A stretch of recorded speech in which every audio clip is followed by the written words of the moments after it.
Günlük rutinlerin, otomatikleşmiş alışkanlıkların var.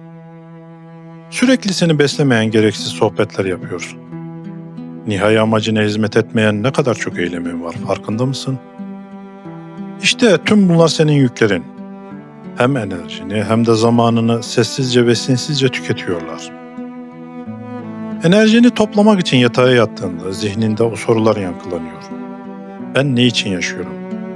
Ve buna daha ne kadar katlanacağım? Hiçbir düşünce, hiçbir fikir durup dururken ortaya çıkmaz. Arkasında mutlaka karşılaşılan bir problem, enerjini gereksiz yere tüketen zorlayıcı süreçler vardır. Bunlar üzerinde seni eyleme sürükleyen ana neden beynini ve zihnini kararlı tutma eğilimindir. Kararsızlık üzerinde bir yaşam inşa edemezsin. Tüm bunların içinde kendi zihinsel toprağına kök salmak, kendin için bir fidan yeşertmek aklına bile gelmiyor.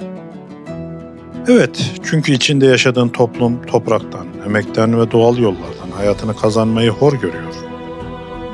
Her nasıl olduysa atalarının doğal yollardan hayatlarını kazandıkları işlere yabancılaştın. Kendini bu üretici sınıftan görmemek için büyük emekler verip iyi okullara gittin ve onlardan yıldızlı diplomalar aldın. Kurslara gidip katılım belgeleri ve sertifikalar edindin. Huzursuzsun. Çünkü o kadar eğitime, kurslara ve seminerlere gitmene rağmen hala kendi cümleni kurmak için hiçbir çaba sarf etmedin. Bir şiir yazmadın, kendi enerjini doğaya yansıtan bir üretim yapmadın. Kitapları bile kendi zihnini inşa etmek yerine sadece sosyal sermaye edinmek için okudun. Ancak şimdi bu eylemlerin zihnini geliştirmeyen günlük rutinlere dönüştü. Üretemiyorsun. En küçük dirence bile tahammülün yok. Problemlerin çözümünde hep başkalarından medet umarsan, yaşamın üzerindeki kararları da onlara devredersin. Önceleri ebeveynlerinde olan bu hak, zamanla arkadaş çevrene, işinde amirine, içinde yaşadığın toplumda politikacıların eline geçer. Bu tekeli kırmanın yolu imkanların ölçüsünde, kendi eyleminin üzerinde irade gösterip sorumluluk almandır.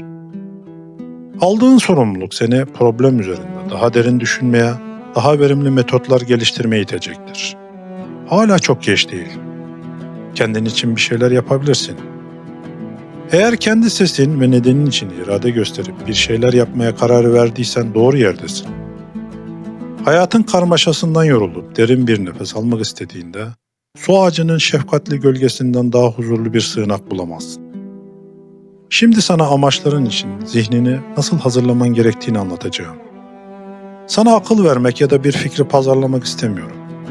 Sadece kendimin de kullandığı, oldukça fayda gördüğüm yöntem ve metottan bahsedeceğim. Hazırsan başlayalım. Her insan doğası gereği farklı özelliklere sahiptir. Dolayısıyla zihinleri, problem çözme yaklaşımları, zorluklar karşısında gösterilen dirençleri de farklı gösterir. Amaçlarına ulaşmak için kendi yolunu kendin çizmelisin. Bu yol zamanla kendin için içselleştirdiğin, üzerinde güvenle yol aldığın ve seni amacına götürdüğünden emin olduğun bir yol olacak. Ancak her insan için değişmeyen bazı kurallar var. Yeterli hazırlık yapılmamış bir fikir ya da proje. Zorlukları göğüsleyemeyen zayıf bir irade. Ve aklı değil de sadece anlık duyguları ve körü körüne inançları rehber kabul etmek. Bunlar seni daha yolun başında bırakacak şeylerdir. Bu ortak noktalar üzerinde bazı önerilerim olacak. Kendin için bir şeyler yapma iradesini içinde hissediyorsan bir kıvılcım ateşlenmiş demektir. Öncelikle kıvılcımı harlayacak küçük amaçlarla başlamalısın. Yalnız dikkat et, bu amaçlar seni uyuşturan tüketim odaklı kaçışlar olmamalı. Tatil, alışveriş ya da geçici eğlenceler sadece konfor alanını genişletir, zihnini değil. Senin ihtiyacın olan zihnini besleyecek, seni dönüştürecek ve sonunda bu benim eserim diyebileceğin bir amaçtır. Örneğin hayallerini veya duygularını somutlaştırmak için tek bir cümle kaleme al. Bitirdiğinde ikinciyi, sonra üçüncüyü ekle. Yazdıkça o boş sayfada düşüncelerinin nasıl birbirine bağlandığını, nasıl bir yapı oluşturduğunu göreceksin. Sen yazmaya başladığın an zihnindeki o dağınık fikirler birbiriyle bağlanır. Zihinsel zeminine kök salmaya başlar. Kağıda döktüğün her kelime içerideki karmaşayı bir düzene sokar. Bu zihinsel yapı öyle esnektir ki her cümleyle sınırlarını genişletir, yeni anlamlara kapı açarsın. İşin en güzel yanı ne biliyor musun? Başta seni zorlayan bu süreç zamanla içinde huzurla dinlenebileceğin bir bahçeye dönüşür.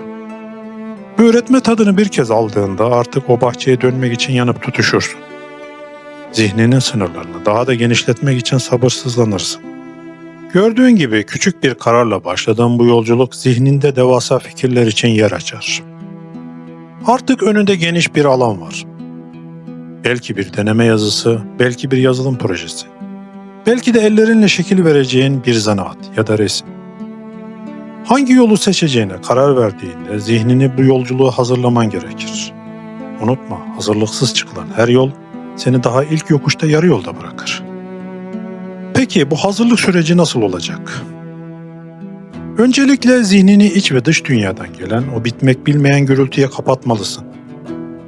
Sadece dışarıdaki sesi değil, geçmişten tanıdığın o eski ezberleri de susturman gerekiyor. Çünkü içeride ciddi bir envanter çalışması yapman lazım.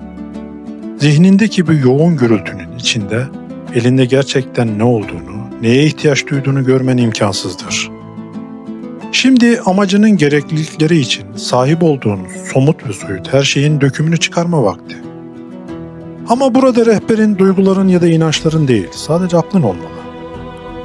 Nesnelere veya alışkanlıklara duyduğun o duygusal bağlar seni yanıltabilir.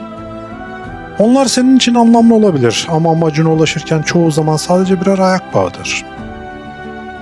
Listeni mutlaka aklının rehberliğinde hazırlamalısın. Çünkü akıl problemin gerçek yüzünü görmeni sağlayacak tek ışıktır. O sadece işe yarayanları seçip ayırır. Gereksiz olan her şeyi israf kabul edip eler. Ulaşmak istediğin amaç ile bu elindeki gerçekçi listeyi yan yana getirdiğinde durumunun asıl şablonu ortaya çıkar. Bu şablona baktığında elindeki kaynakların hedefine ne kadar yettiğini, nerede eksiğin, nerede fazlalığın olduğunu tüm çıplaklığıyla görürsün. İşte o an içinde bulunduğun durumun gerçek anlamda farkına varırsın. Listeye baktığında amacın ile şu an bulunduğun durum arasındaki o mesafe sakın seni korkutmasın. Artık elinde sadece hayallerin yok, sahip olduklarının ve aklının rehberliğinde çizilmiş gerçek bir yol haritası var. Oluşturduğun bu şablonu ve haritayı bir yere mutlaka not et. Çünkü şimdi eksikliklerini tamamlamak üzere zihnini tekrar dünyaya açıp amaçların için dış ortamdan veri toplama zamanı geldi. Biliyorsun, zamanın akışı serttir. Zamanın içinde kaybolmamak için elindekileri fiziksel bir alana, kağıda, duvara ya da bir ekrana kazı.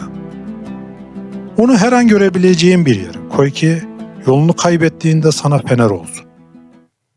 Artık zihnini serbest bırakabilirsin.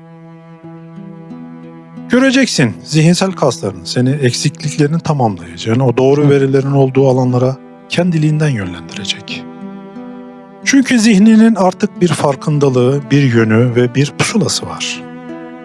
Seni tam da ihtiyacın olan o verilere ulaştırdığında buna sen de şaşıracaksın. Şablondaki boşlukları tamamlamak için sırayla git. Hepsine aynı anda odaklanma. Bu iraden üzerinde gereksiz bir yük oluşturup vazgeçmene sebep olabilir. Bir eksikliği giderdiğinde tekrar zihnine dön ve onu ait olduğu boşluğa yerleştir. Kendine karşı acımasız olmayı bırak. Her şey en baştan mükemmel olmak zorunda değil. Süreç içerisinde o pot duran tarafları düzeltebilirsin. Haritan elinde, pusulan zihninde. Yol haritasının tamamından kimseye bahsetme. Sadece boşluk olan yerlerin temininde onlardan faydalan. Böylelikle yanlış yönlendirilmelerden etkilenmez, zihinsel mahremiyetini korumuş olursun. Zihinsel tasarımın hazırlık sürecini bu şekilde kurguladığında ileriki safhalarda zorluk çekmezsin. Peki sen bu hazırlık sürecini nasıl yürütüyorsun? Kendine ait bir metodun, izlediğin somut bir yöntemin var mı? Yorumlarda yazarsan sevinirim. Bir fikrin ya da projenin fiziksel dünyaya yansıdığında hangi kitlenin problemine çözüm getireceği, kendini bu kitleye hangi kavramlarla anlatacağı sorun ortaya çıkacaktır. Bir dahaki videomda bu konuların işleneceği kavramsal tasarım konusunu işleyeceğiz. Merak ediyorsan abone olmayı, beğenmeyi, paylaşmayı unutma. Şimdilik hoşça kal.